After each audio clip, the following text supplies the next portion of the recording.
All right, so this is going to be another movie review. No, this is television show review. Just kidding. So I took a little nappy poo before I watched some Twilight Zone. And it suddenly came to me how the Sands of Iwo Jima DVD got to be on my queue. So basically, Sands of Iwo Jima was a colorized movie on VHS. I saw the black and white version, but there is a colorized VHS version, and that's why I have it in my DVD queue. Not because Adrian mentioned it. He doesn't even want to watch it before I even reviewed it today, but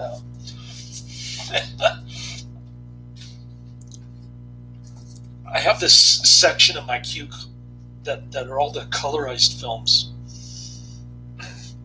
All the films that went from black and white to color using some sort of digital process that I think Ted Turner invented or something like that. I'm a little hazy on the history of colorization. I'd have to go digging my Psychotronic video guide to catch up on the entire history. But basically, most of the colorized movies are on the bottom of my queue, like 300s to 400s, somewhere around there. And the thing is, I've got another separate queue called my save queue, and those are all the unavailable discs on Netflix. And I've got quite a few colorized ones on there as well. But my regular queue, I'm only limited to 500 DVDs. My save queue, I've got thousands. Okay, so whenever one becomes available, it just pops up out of nowhere and out of sequence from the rest of them. So I hope that makes sense, but I finally figured it out. I knew there was an explanation, but I couldn't put two and two together as usual. It took me a while. So sorry for the mix-up on Sands of Iwo Jima. I don't know why I keep thinking that Adrian mentions or recommends things when it was all my doing. But Twilight Zone. I posted a link to the Mike Wallace interview in the description box. It's very interesting. Rod Serling was kind of a leftist kook, but in a good way. It's kind of similar to Gore Vidal, I guess, during that time. In fact, he mentions Gore Vidal's name in the Mike Wallace interview. And so what happened was Rod Serling was working in television. He was getting Emmys for his writing skills. Very popular writer at the time. And he decided to do the Twilight Zone as sort of a ploy to trick advertisers so that they wouldn't censor his social commentary. And you can see that in the three episodes. I got the Masks, the Howling Man, and Eye of the Beholder.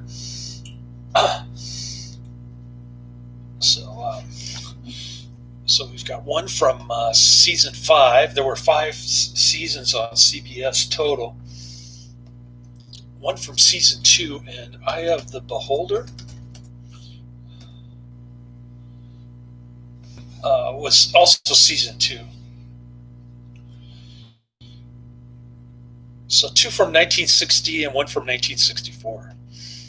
Basically on this disc, plus you got the Mike Wallace interview. You've got an interesting promo reel with Rod Serling, kind of doing a sales pitch to the advertiser. Really, he was a snake oil salesman. All he was trying to do was to avoid censorship, and the sponsors would just say, "Oh, this is just a fantasy thing. It's not a controversial social commentary." But he was still sneaking in there. So pretty clever of Rod Serling to do that. I'll give him credit. I remember watching the reruns when I was a kid, and I was impressed by some of the episodes. I remember the one with Burgess Meredith, where he's the last man on the world and he gets to read. He's super excited because that's his favorite thing to do, read, and then he breaks his glasses.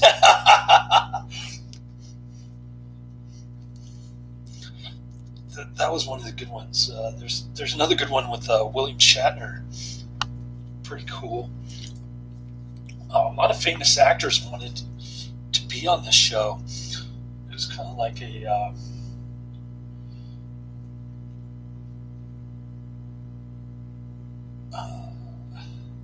how can I say this? Status symbol kind of thing to be on the show.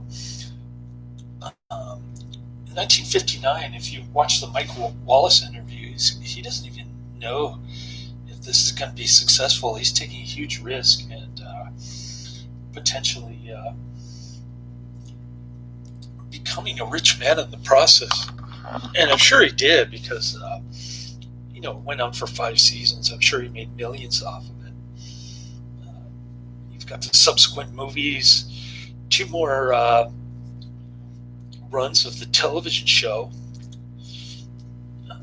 comic books, and this, that, and the other. one of the more popular television shows from the golden era. Personally, I preferred The Outer Limits, Tales from the Dark Side. I haven't seen One Step Beyond. I want to check out One Step Beyond because it's on Alpha Video. But yeah, a lot of cool stuff.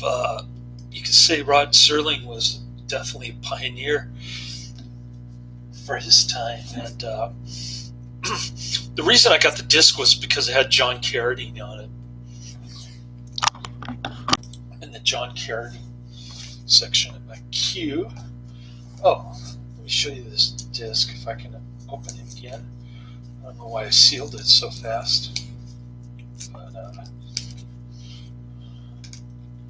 oh, shoot. I tore it.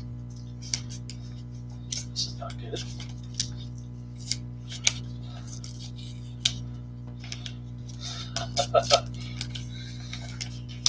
Hey, Cabot.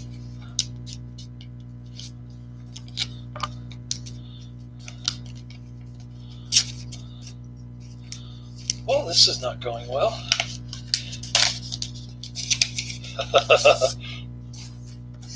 I sealed it and then I tried to reopen it. There's a disc. More Treasures of the Twilight Zone. You can see Rod Serling. Scene from Eye of the Beholder. One scene from The Masks. And another scene from The Howling Man.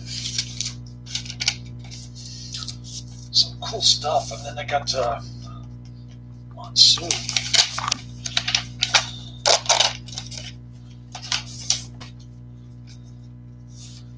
There we go. Yeah, Alpha Video. This is the company that I was telling you about that has One Step Beyond. Alpha Video. And you can see John Carradine and don't know who the other dude is. Don't recognize his face, but I do recognize John Carradine. Okay, so the first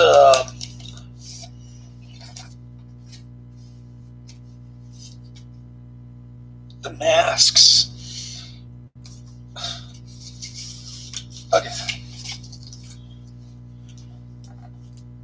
So it's about this dying man. He's supposed to die at midnight during Mardi Gras. I guess it takes place in Louisiana. I'm not sure.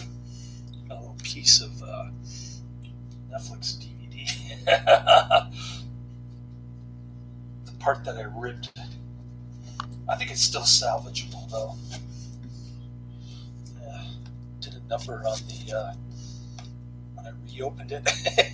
It's a little damage here, but not too bad.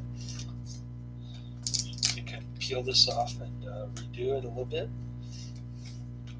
There. That's better. Not too bad, just a little rip there. I think it'll work. So I showed you the 2 discs. Now the masks. Mardi Gras. Dying man holding a party. With the mask party, where as part of his will requirement, he's making his evil family members wear these disgusting looking masks, very similar to Eye of the Beholder masks, by the way. They look like rubber masks that you could buy at the dime store. Anyways, pretty cool stuff. He's criticizing one guy for being a greedy businessman. That was pretty amusing. I guess that was Rod Serling's propaganda against capitalism. Who knows? But it was campy. It was corny. It was good. Like I said, Rod Serling is very clever about disguising his political agenda. I guess he voted for he supported Eugene McCarthy in 1960, which isn't necessarily a bad thing when you consider Eugene McCarthy was the anti-war candidate during the Vietnam era. But like I said, all of his political and social commentary are kind of tongue-in-cheek as a way to trick the advertisers into sponsoring his social and political agenda. I thought Eye of the Beholder was the best one, actually. The Howling Man was kind of interesting. A bunch of bearded guys who look like Moses carrying these staves. They're like a religious order after World War I. And they claim to have devil locked up in Satan locked up in this in the cell with their staff keeping him from escaping from the door, because they got the staff as a sort of a wooden bolt for the cell door. And this guy gets lost in the storm. He just stumbles upon this monastery kind of hermit culture, where this bearded John Carradine guy with his staff and he's wearing the potato sacks, kind of a religious fanatic guy. Kind of like this priest that I know on YouTube. I forget his name, but he works for Our Lady of Fatima. I don't know if you know the story behind that. I'm not going to go off on a tangent about this rogue priest, but he's pretty cool. I think he's been banned on YouTube a bunch of times for criticizing communism and all kinds of COVID lockdowns and all kinds of stuff. But anyways, That's what John Carradine reminded me of. Um, so the guy lets Satan loose. He thinks Satan is innocent, but he's not. He's as soon as he gets out, he starts growing horns, and, looking like the devil. And he goes off in a puff of smoke. And after that moment, the guy promises to find Satan. Pretty cool. The endings always have some kind of shock value or a little bit of surprise to them, surprise element.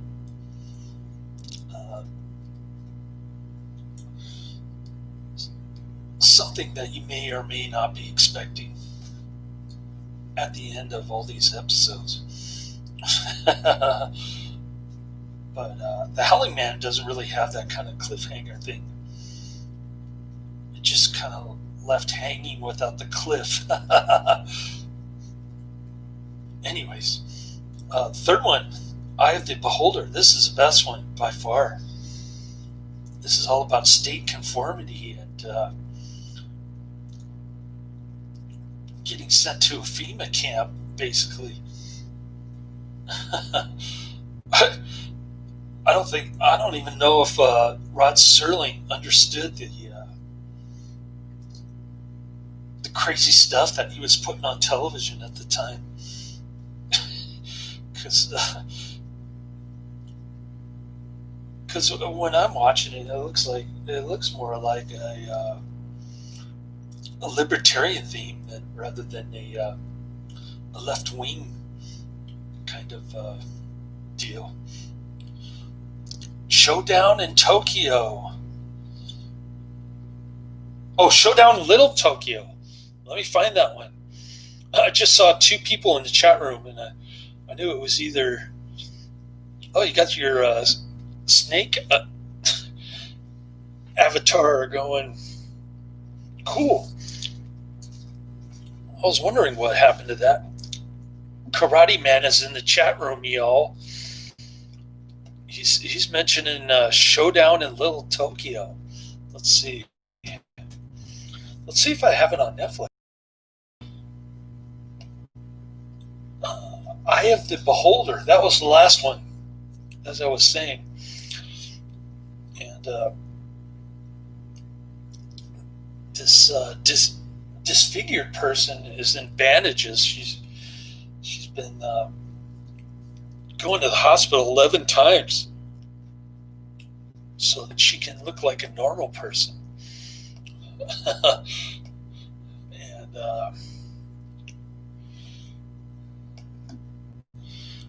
And so they take the bandages off, and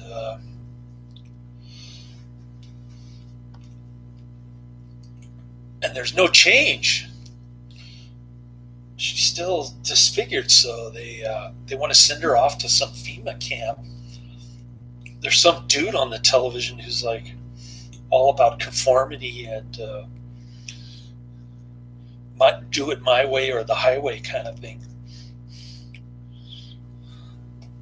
Ooh, cult movie. We like cult movies. I'm just waiting for my Netflix queue to come up. So a lot of unintended like libertarianism in the Eye of the Beholder. I thought that one was the best episode by far. And yeah, I'm giving this 5 out of 5 stars. It's a little tedious as a TV show. I mean, I've never actually seen the movie version of it, but I heard some terrible things that happened on the set. I think somebody died on the Twilight Zone movie doing one of the stunts.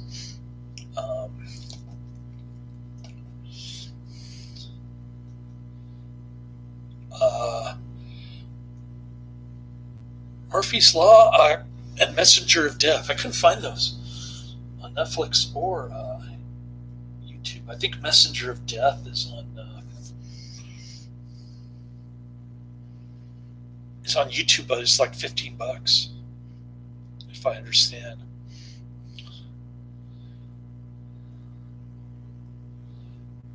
Your account expired after 6 years? That's weird. Yeah, Karate Man. That's what I said, right? So, Showdown in Little Tokyo.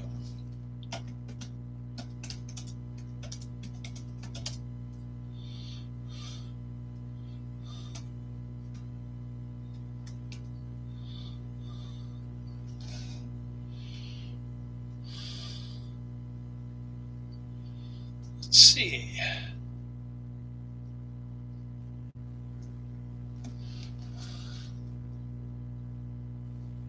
Nope, it's not on Netflix. I think you mentioned these two movies, Murphy's Law and Messenger of Death.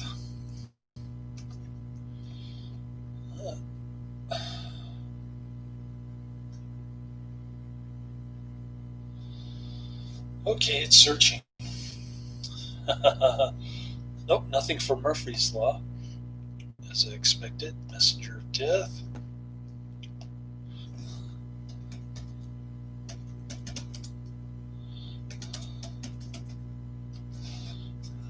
Let's see.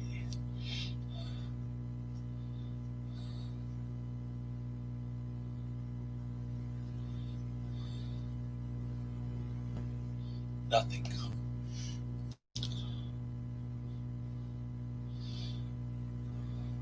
Never heard of Showdown in Little Tokyo. Is that like Big Trouble in Little China? That's what it sounds like.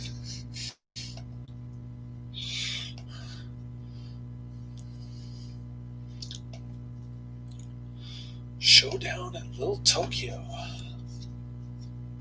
Let's see.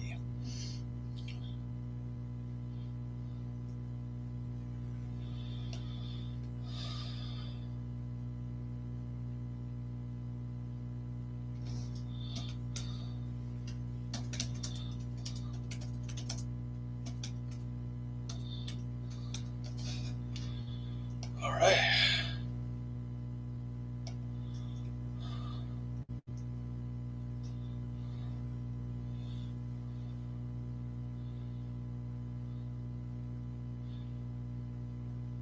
Samurai scene. Oh, have to buy or rent it. I don't see it on YouTube either. Just a bunch of clips and stuff. The best movie you never saw. Showdown in Little Tokyo. Dolph Lundgren. He doesn't look too good now. He's Dolph Lundgren. How old is? Oh, he's 60 years old now. He looks like Arnold. He's got the man boobs going.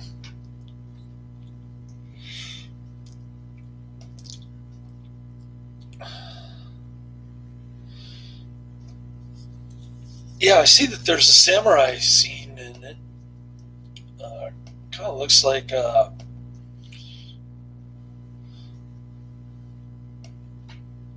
American Samurai. I don't know. I don't know anything about that movie. Buddy cop, martial arts movie. Huh. Interesting. Murphy's Law.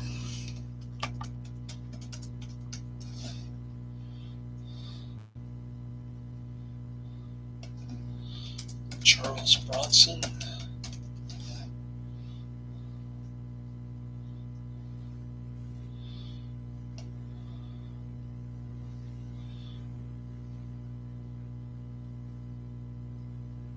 Don't F with Jack Murphy. That one's not on YouTube. I think I've already been over that about 5 times. But thanks for asking again.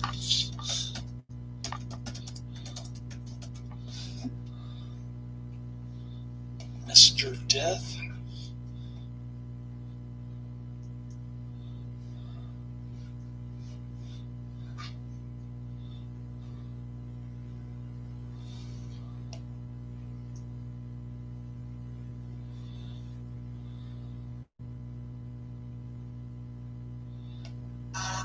No, that's not it. That's a clip. Got the trailer.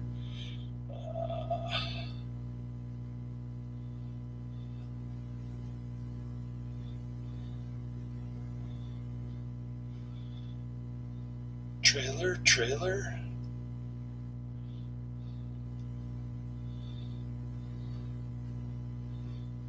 Nope, couldn't find any of those 3 movies on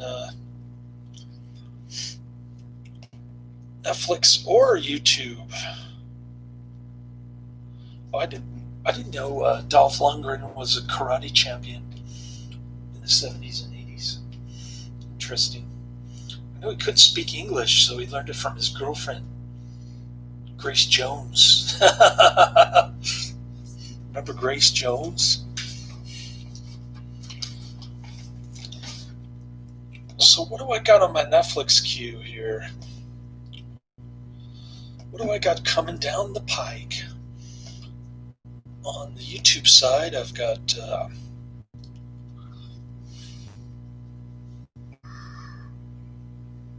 Fireball 500. I'm about halfway through. I'm going to watch one Monsoon now. I've got Door to Door Maniac with Johnny Cash. And as far as Netflix goes, see what happens when I switch screens. My Netflix queue starts spinning around. Taking forever, even though I have high-speed fiber optic cable Wi-Fi.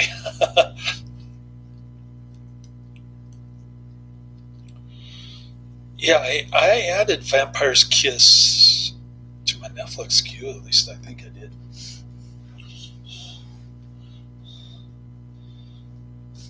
Might be on my saved queue, though. Might be unavailable.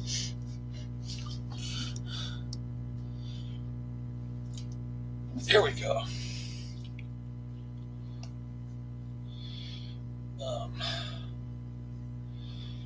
I've got Demented Death Farm Massacre, another John Carradine, Evil Spawn, and Shinbone Alley. All John Carradine stuff coming next week.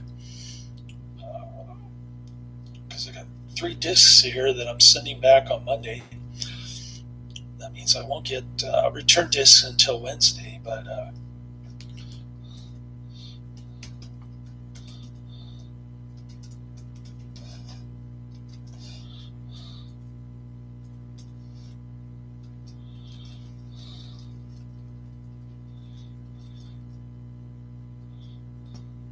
yeah, Vampire's Kiss is in my save queue.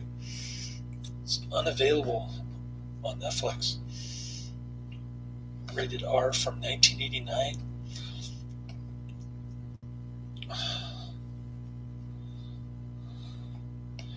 We like dark comedies. We like horror comedies, whatever you call them. Dark humor. But yeah, I'm going to watch Monsoon now. I don't know if I can take another nap. I'm not that tired. I didn't work late last night. I got about, Happy New Year, Karate Man. Same to you. What else? Yep, I think I covered everything. Twilight Zone. Like I said, I like Outer Limits and Tales from the Dark Side better. But that's just me. I still like Twilight Zone. Just not to say that Twilight Zone is way worse than those 2. They're all good. I just prefer the other 2 better. That's all. So, yeah, that's the end of my review. Pretty cool stuff. Check out Monsoon on the Alpha video. Monsoon. Alpha video. Can you dig it? We'll see how this one goes. Laters.